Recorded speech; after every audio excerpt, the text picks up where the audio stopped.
कहना है।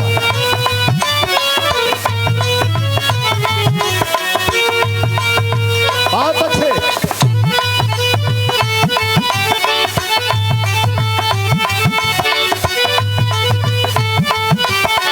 बहुत अच्छे।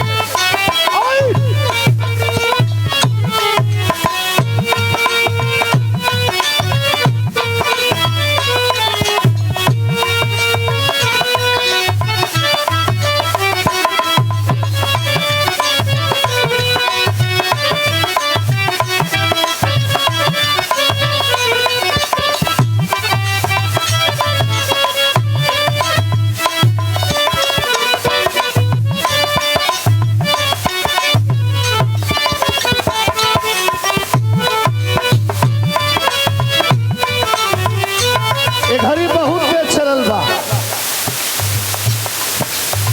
जौना के वो जमाने में द्वापर में प्रेम कहल जाओ, वही के परिवर्तन करके जमाने में लव हो गइल बा। के केकरा से कहले बा? नायक नायिका से कहलस। आ का कहलस, कैसे कहलस? घड़ी ई नई गीत बा, नई धुन बा, कैसे बा?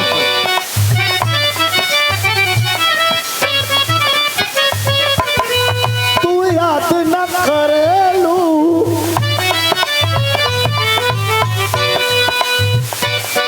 तू याद न करेलू, हम भुलात नहीं थी।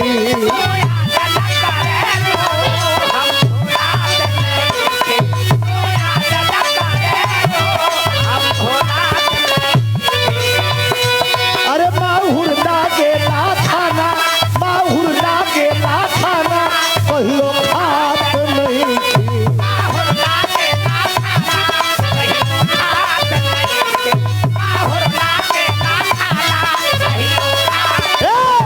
अरे तू याद न करेलू, हम भुलात नहीं थी।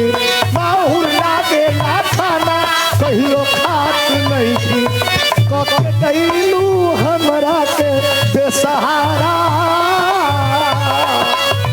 अरे कके कैलू हमरा के बेसहारा। अब तो के याद करके जान, अब तो के याद करके जान, आयु रोवे लगिलवा बेचारा हो। अब तो के याद करके जान, रोवे लगिलवा बेचारा हो।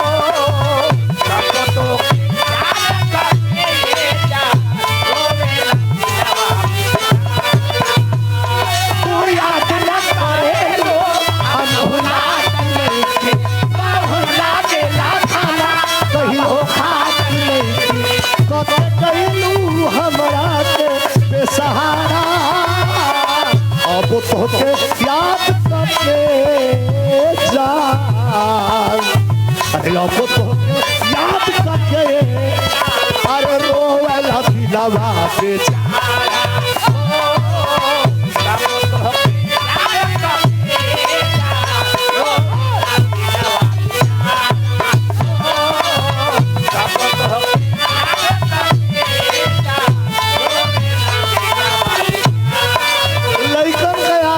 पसंद बा इ त नायक कहता, मतलब हीरो कहता, हीरोइन का कहतिया।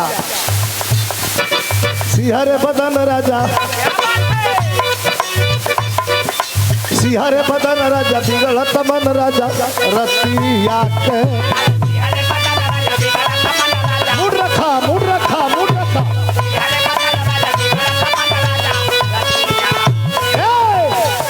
अरे पायल छम छम करे, चूड़ी खन खन करे, हथिया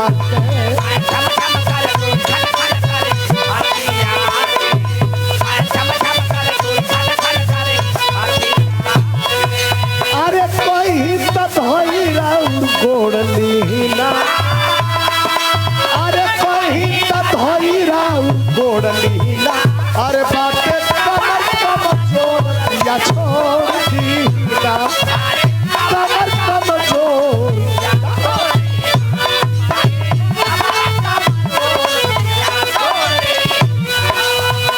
और ये 200 रुपयों का पुरस्कार प्रदान किया गया पुष्पहार के साथ।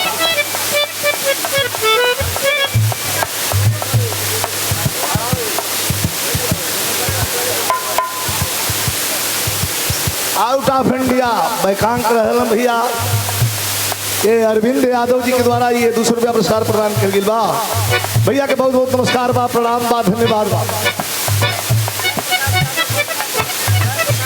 जय प्रकाश यादव हमारे बड़का भैया बलुआ पर से ये पुरस्कार प्रदान के लिए बने हार्दिक अभिनंदन बा। बाबा बाबा बाबा एकदम पूर्वी वाला ही पल्ले लेके बा।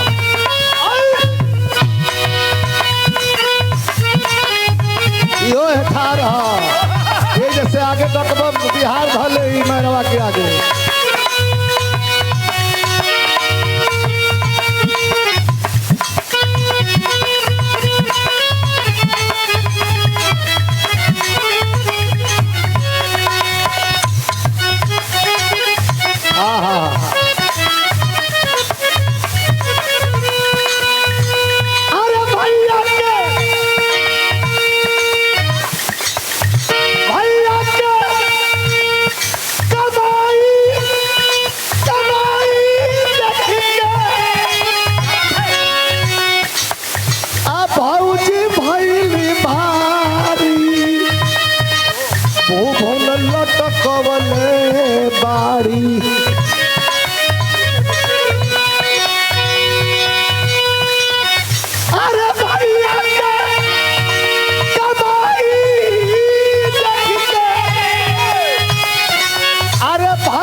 थैले बाटे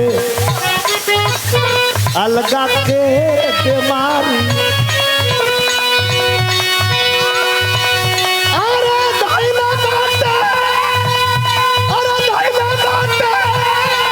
अलगा के बीमारी मुहल्ला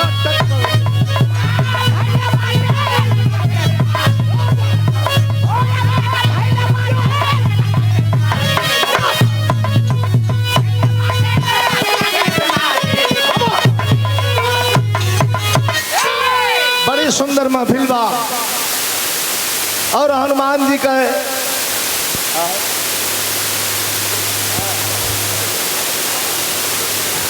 के आंखों से आंसू गिर रहा था। कितनी यह महान धरती है दोस्तों, आंसू गिर रहा था और खुद्दीराम बोस रो रहा था। अधिकारी ने कहा क्यों रे लड़के, डर गया ना? कहा कि डरा नहीं हूं, रो इसलिए रहा हूं कि भारत मां मैं तेरा कर्ज नहीं चुका पाया। अधूरा छोड़ के, गुलाम छोड़ के तुम्हें जा रहा हूं, इसलिए रो रहा हूं। देने के लिए मेरे पास कुछ नहीं है, गरीब हूं, लेकिन ये जान है, यही जान तुम्हें दे देता हूं। ऐसे ऐसे जवानों ने देश में अपने प्राणों की आहूत दे करके और देश को आजाद करवा दिया। तो एक वीर रस को छोटी गीत वाले की आनंद लेप सभे।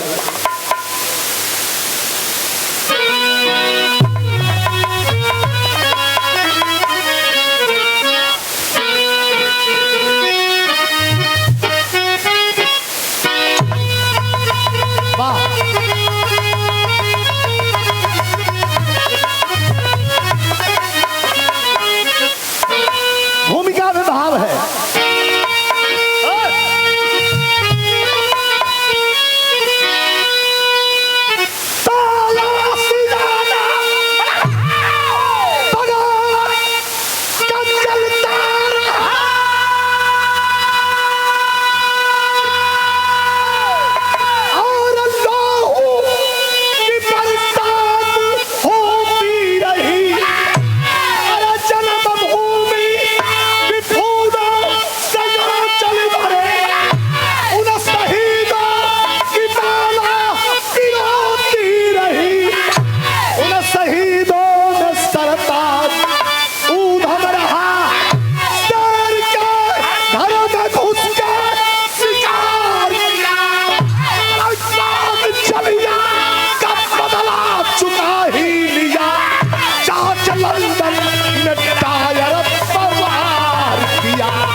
तनी सकर मौला पर हाथ उठावे लगला। गाना तो ऐसा ऐसा गावल बा कि कान में लगा के लीड लड़का दौड़ दौड़ के अब फौज में भर्ती हो गई ना। सब ये पूछल जाई तो कारगिल के युद्ध के समय से अब तक ये वीर रस जब नाम आयल तो पूर्वांचल में बहुत जिला बा, हमने के कुल जगह गावल जला, लेकिन देवरिया जिला हृदय में बसेला। ये लिए कहली है कि ऐसा एगो गीत सुना दी कि रुआ सबे याद रखब। बाद जलिया का बदला चुका ही लिया, जाके लंदन में डायर प्रवार किया। जलिया वाले बाग में सन 1919 के बैसाखी का मेला लगा हुआ था। तमाम लोग मेला में जनते बड़ी मेला में भीड़ होला, तमाम लोग मेला में एकत्रित थे। वही में करतार सिंह उधम सिंह के पिता अपन लड़का 8 साल के लड़का लेके आंगुली धरा के मेला देखे आई रहा। उसी समय जनरल डायर को पता चला कि जलिया वाले बाग में हिंदुस्तानी जमा हो गए हैं और अंग्रेजों के खिलाफ आवाज बुलंद कर रहे हैं। तर तर तर तर तर तर तर तर जे भैया गईल होई जे भैया ना गईल होई हमारा नजर से देख ले। जलिया वाले बाग में जाने के लिए एक ही रास्ता और आने के लिए भी एक ही रास्ता। भीतर बहुत बड़ा ग्राउंड बा, गली टाइप का छोटा सा गेट बा जलिया वाले बाग में। हम तो गई रही बिरहा रहे हमारे बहुत दिन पहले, आज के 20 साल पहले हमारा गीता त्यागी करा तो घूमे खातिर हमने गई रही जलिया वाला बाग में, अमृतसर बिरहा रहे तो जलिया वाले बाग में जाए का रास्ता छोटा सा एक ही और निकले का भी रास्ता एक ही। जनरल डायर सिपाहियों को लेकर के पहुंचा और हिंदुस्तानियों को देख के खून खौल गया। भैया बोली मत जा, तुम दूर चल जाए भैया, होनिया चल जाए। बहुत जरूरी जो बातचीत होकर कॉल लिया भैया बोलब तो हम भूला जाए। आज एक तो है जनरेटर डिस्टर्ब कर रहा था, लोग का मन बात नहीं से सुन ले प्रेम से। तो कभी जी गर्मी बरकरार रखने के लिए कितनी सुंदर लाइन लिखते हैं, तर्ज से बढ़िया फर्ज भाई, एक एक लाइन कर्जे को छूते जाएगी। आई सुना हमार जो है नौजवान युवा साथी लोग बैठल बा, यहू लोग के गाना टच कर जाई। आज हमने के उम्र के बाटे वहू के गाना टच कर जाई, एकदम पुरान हो गई बाटे चाचा दादा बा वहू के गाना छू के निकल जाई। लेकिन कैसे मास्टर जवानों के लिए, आज के युवाओं के लिए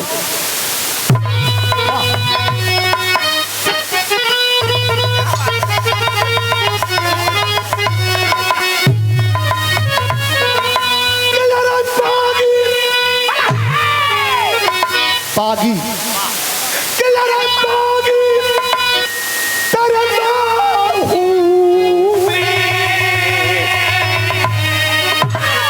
पागी तेरे लोहू में, ये जवानों के लिए लाइन है।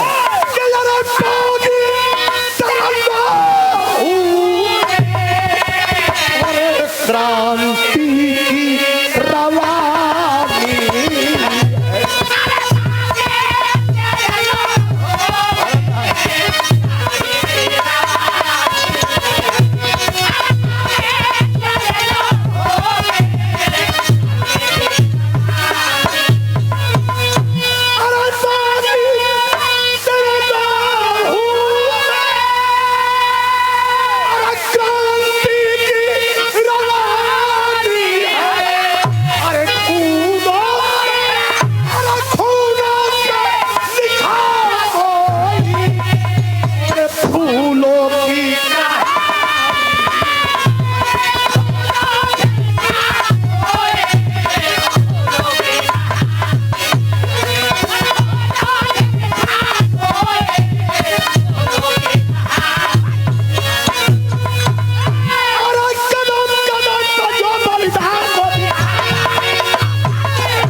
समझाओ की जरूरत ना हो। बारे लेखक कितना बढ़िया पिरोया है, गाते चला जाऊंगा, सर सर सर सर आप समझते चले जाएंगे। कैसे निहत्थे लोगों पे टायर गोली चलाया था, उनसे अमृतसर के धरती को नहलाया था। 8 वर्ष का एक उधम सिंह गुजारा था, बाद में गोली खाते बाप को निहारा था, बाद में गोली खाते बाप को निहारा था। खून न खाया कसम पीठ ना दिखाऊंगा, खून न खाया कसम पीठ ना दिखाऊंगा। बाप का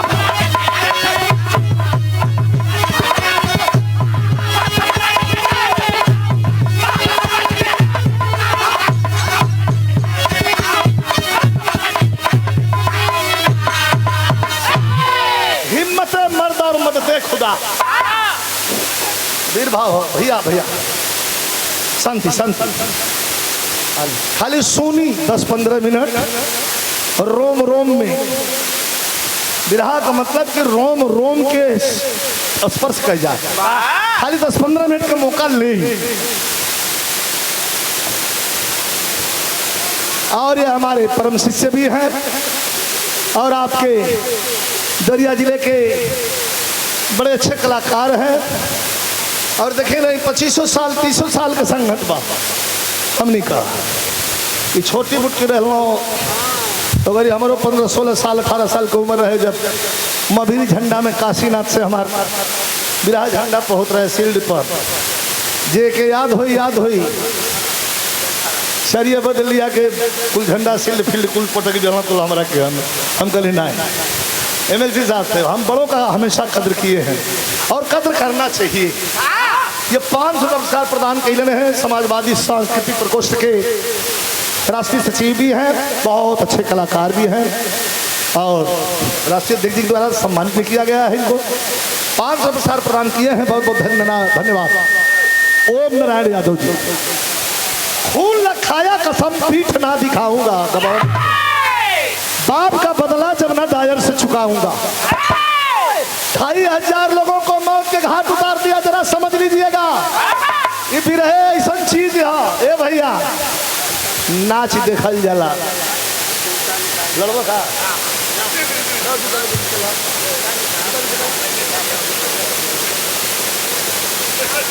पर आवे को तो जूता खोल के आओ पर हमने का पूजा कर दे कहाँ से खचले बड़ा चली लगे संगत में दवा वो कहला तो छोछा आओ तुआ बैठा बैठा कहीं बैठा आवत नहीं उन्हीं आवत नहीं 5 मिनट तनी बोले का मौका दा। 8 साल का बच्चा देखी कहल जा के भाई लड़का है का जाने आजकल के लड़का मत बुझाई साला जान जाता सही जब 7-8 बरस हो तो कुल जान जाता है ना। अब लड़का 8 साल का बाद कुछ नहीं कह जाने, लेकिन एक चीज जान गई कि जनरल डायर हमारा बाबूजी के मरलस 2500 लोगन के मरले बा, तो वही जगह कैसो कैसो बच गई अपना बगला सोच के नीचे दबा के, लेकिन वहां से निकलल तो संकल्प लेके 8 साल का लड़का उधम सिंह संकल्प लेके निकलल कि धरती पर हमारा जिला का मकसद एक ही बा कि जनरल डायर दुनिया में कहीं रही घूस के ओकरा चूल्ह में ओकरा सीना में गोली ना मार ले तो हमार जन्म बिरथा हो, हमार जियल बिरथा हो। मन में यह बात लेके एने ओने घूमे लगल। इंटरमीडिएट की पढ़ाई पास किया दोस्तों। देखिए जज्बा क्या होता है। एगो बात और बता दे, बिरताई बाजार में नाम बिका ले, चल जी बस साहब जी से कहबा चल जी बस साहब जी से कहबा कि लाना तनी 10 रुपया की बिरताई दे रहा, तो बिरताई बाजार में ना बिका ले। बिरताई खून में होले, खून में वो लड़का के खून में बिरताई बा। 8 बरस का रह कह कि इनके मारब जरूर, 2500 लोगों को मारा है तो इसको मारूंगा, सिर्फ मैं मारूंगा। एक तरफ माता हिंगलाज देवी की पूजा, दूसरे तरफ माता दुर्गा की पूजा, तीसरे तरफ वाहे गुरु दी खालसा, वाहे गुरु दी फतेह। कह के समझ में आओ देखो और चल दिया।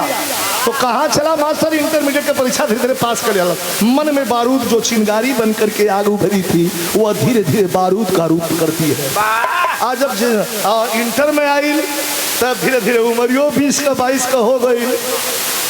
हाँ ना, तो पहले लड़का तनी ज्यादा दिन में स्कूल हो जाए सुनो। अब तो चढ़ियो नहीं खन सब पहले आवत, मम्मी पापा नहीं खन कहा तो बाबू माई के बहुत जल्दी बा कोरा में ले जाके पहुंचा देता हूँ। बाबू है जब पढ़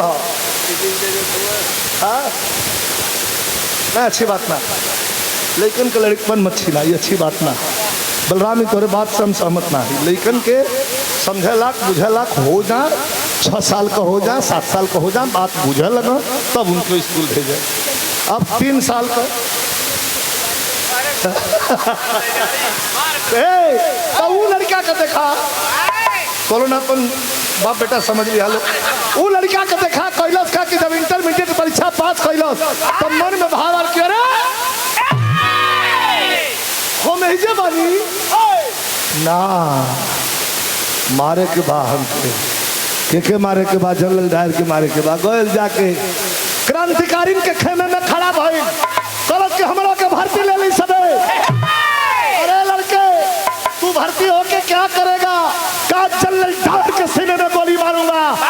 अरे लड़का तू जंगल डायर के सीने में गोली मारने की बात करता है, तो जनरल डायर के सीने में गोली मारने की बात करता है वो जनरल डायर आउट ऑफ इंडिया, हमारी कंट्री से बाहर अपने देश चला गया, लंदन चला गया।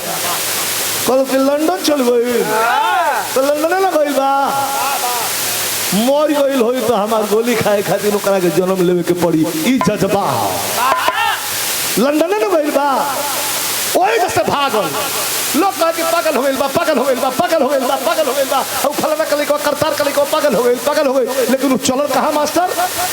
कहीं तो लग जाई।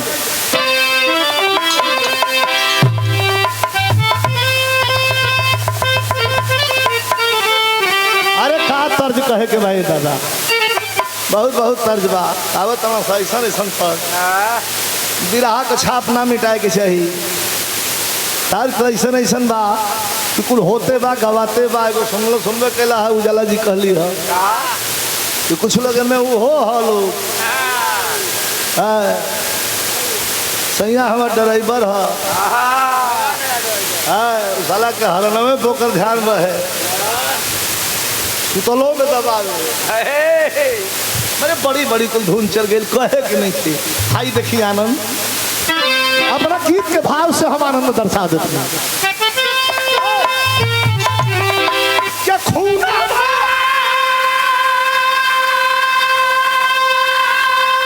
अरे खून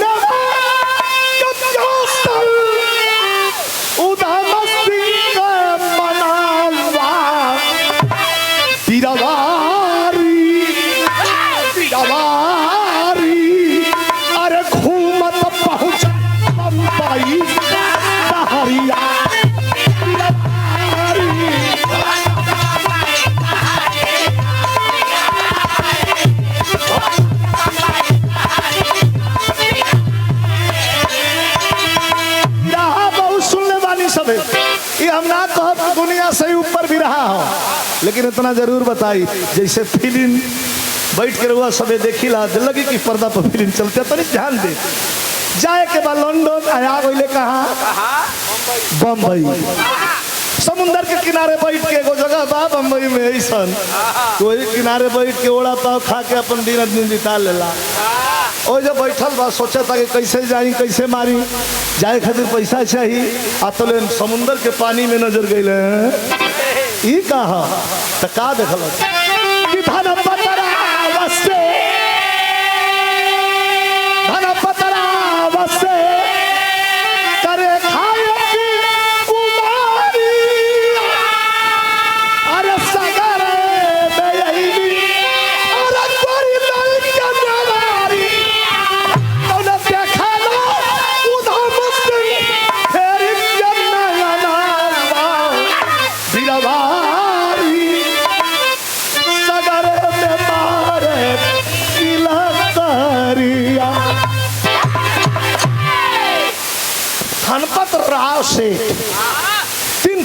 का मालिक धनपतराव सेठ का बेटी वही समुंदर के पानी में हिचकोला लेके नैया बोट, नैया ना बोट, वो मोटर वाला गर्र दे जाओ या से घुमा के गर्र दे आ जाओ। उधम सिंह कहला कि बड़ा है मन बढ़ू बारी डूब जाई रोको सभी, अरे कौन रोका सब भाई डूब जाई। लेकिन समुंदर का पानी है, भाव देखी समुंदर का पानी, पानी में नैया, नैया में लड़की और लड़की पर जवानी। कभी कहत हूँ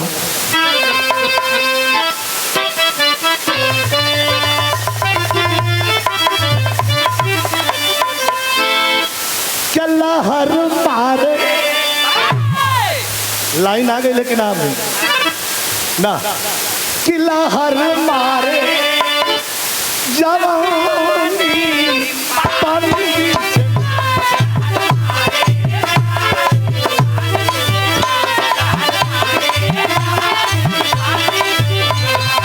वही मन बोर्ड लेके अपने कभी बात हुआ कि लहर मारे जवानी पानी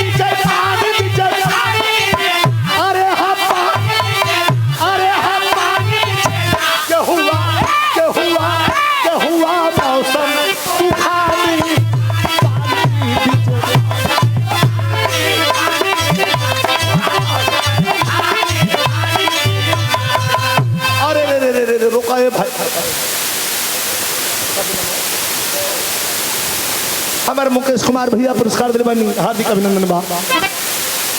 अरे भाई क्यों रोका जा हो अतोले का भाई समुंदर के पानी में ज्वार भाटा आ गई तोले सागर में रेखा कद्दू बनी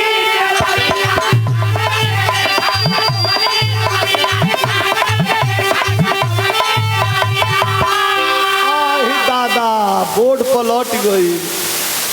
मैं लोग आवता, मैं लोग जाता, केहू नहीं खे देखा, लेकिन धन सिंह का नजर पड़ला आज दादा ये तो डूबे लागो तले बागी उधम सिंह का पड़ली नजर।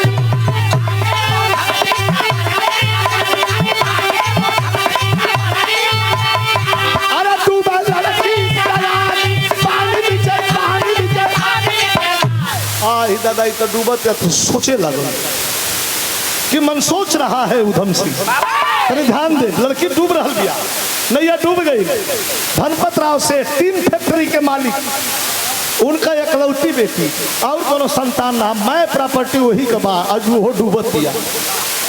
उधम सिंह किनार पर बैठा सोच रहा है, ध्यान दे कि मन सोच रहा है उधम सिंह लड़की को बचाने जाऊंगा, टायर को कैसे मारूंगा जब बीच में डुबकी खाऊंगा। अरे हम तो डायर के मारे खातिर आइल बनी, लंदन जाए खातिर आइल बनी, कैसे डायर के मारो जब डूबिए जाए तो फिर बागी दिल ललकार कहा।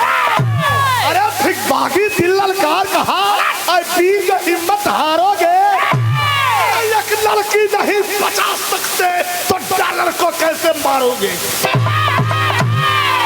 समुंदर के थोड़े से पानी में